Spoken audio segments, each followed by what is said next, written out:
We create footnotes every time we don't say what it is that we really want to say, meaning that we create footnotes almost every time we open our mouths. And what I want to do with you today is explore 4 footnotes to what would otherwise seem like really mundane, boring conversations in order to look at what's really happening. This first conversation is happening between 2 people, where one person feels a little bit more attached to or more intimate with the other person than they know how to say. What does that mean, really? It seems like it, for the most part. The text is in the same language, uses the same grammar, punctuation. We understand each other, but maybe not really understand each other. We're reading different genres, poetry and nonfiction, and you're the nonfiction, straightforward.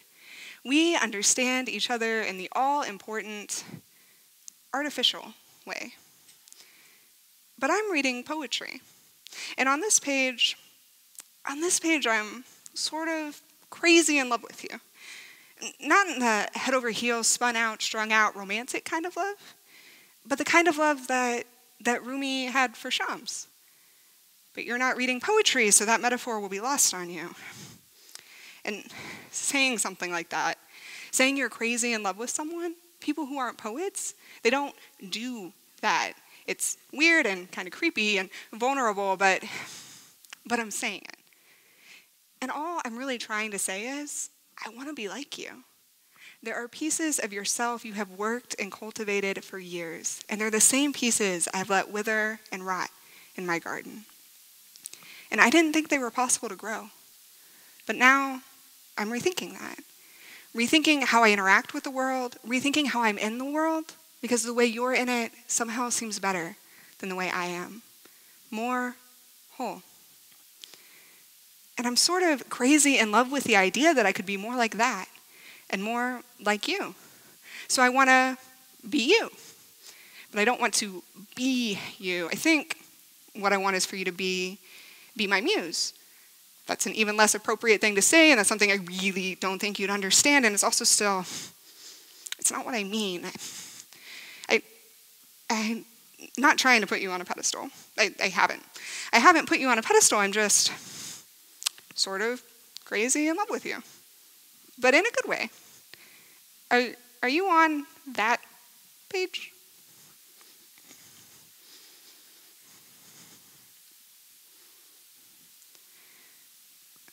The second conversation is occurring between a therapist and a client, where the therapist hasn't spent quite as much time as necessary really building a relationship.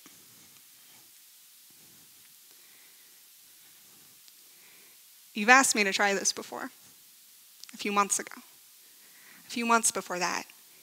Each time I feel my face change to the face of a skeptic. I don't know if you've noticed. If you have, you haven't mentioned anything. You wouldn't mention anything. I would, if I were you. But we're different. I'm young, naive, new to the game. I also don't believe in words. They have no power. They can't help me. They can't fix me.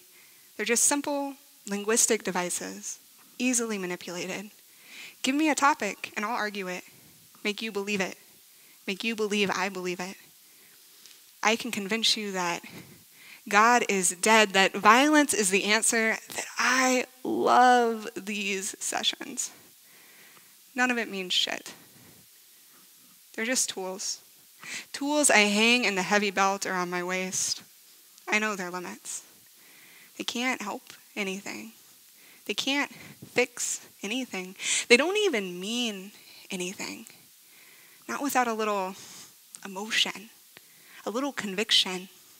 Talk is cheap, remember? So go ahead and ask questions. Spend that Confederate money. Why are you smiling? Why are you crying? What are you feeling? Force a connection.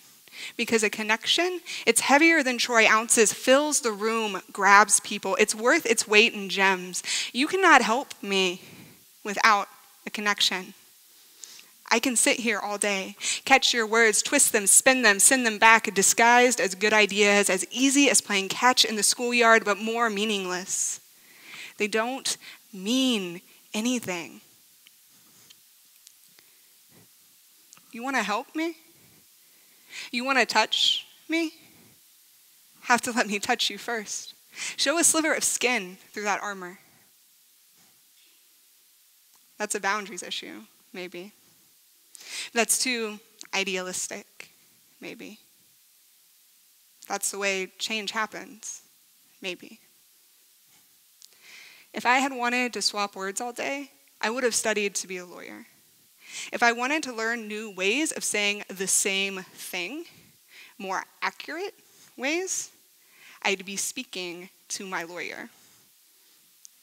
Therapist jargon? It's just that. Just words. Maybe not. Maybe I'm just crazy. Maybe I'm just an idealist. Maybe I should be speaking to a therapist. This third conversation is everything that the silence is saying. I'm not trying to ghost you. I don't want to push you out and away. Would never push you out and away. But my arms are tired and my legs are sore. I can't keep pulling you close, toward me, away from the cliff's edge. I don't think you understand that. I know you don't understand that. I can't sit down with you, talk this out, because you'll run for that cliff, jump over, and expect me to catch you, comfort you. And I can't. Not won't. Can't. I'm tired too now. My own demons have made their way over the ridge, and they're leeching my energy away. I'd been giving all of that energy to you, and I just can't anymore. Right now. I still want to.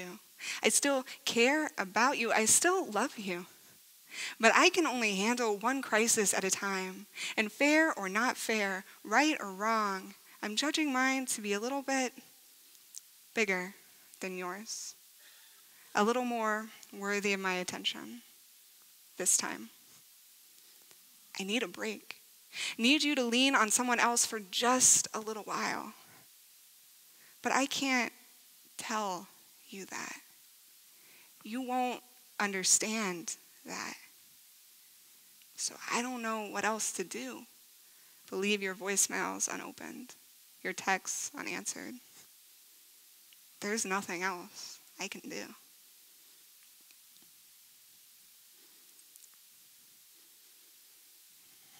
This last conversation is occurring in a group home for boys who are in DHS custody between the ages of 6 and 12 and who can't be in foster care either because they are physically violent or they sexually act out.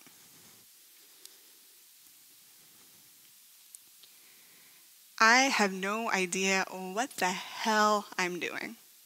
I hear words coming out of my mouth, see you nodding, smiling, but the language feels foreign. It clogs my ears and my throat. I am sure I cannot do this. But I hear myself say, I'm sure I can do this. And you leave me here alone. But not completely alone. The boy watches you go. He's smiling. But not the kind of smile I want to see. Not the kind of smile most people expect to see on a 6-year-old boy. But most 6-year-old boys don't live in a group home, don't have what psychologists call conduct disorder and what employees here call demons. And I am alone with this 6-year-old boy tasked with keeping him in his room away from the 9-year-old he kicked in the groin just moments ago, the ones whose screams are screeching down the hall, the one you just left to help contain. He's big, bigger than the employee you left him with, and this boy is small. And I have officially completed the training. I know how to restrain without hurting, how to avoid broken bones and skin. I have completed the training. but I have no idea what the hell I'm doing, and the boy knows it, and knows that you are gone, your voice now echoing from the room next door as the screams of the 9-year-old become louder. And I turn my head from the bedroom door to look toward the sound, and I feel a sting as a sharp shard of plastic bites into my face. It's my instinct to shift. My arm moves to block the door, and the boy who finds his way blocked punishes the development with bone. I somehow see his teeth sinking into my arm before I feel them. And then I feel them. And then because I am trained so well, I don't yell. I follow protocol, pushing my arm forward into his mouth, a move I have been promised will loosen stuck teeth. But these teeth don't move. Don't move when I push forward. Don't move when I pull out. When I begin walking down the hall, my arm now a leash, looking for some kind of help. Looking for you.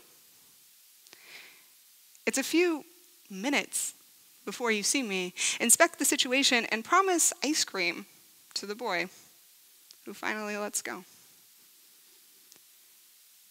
And after that, I don't feel like I can trust you. But I also feel like you're the only one I can trust.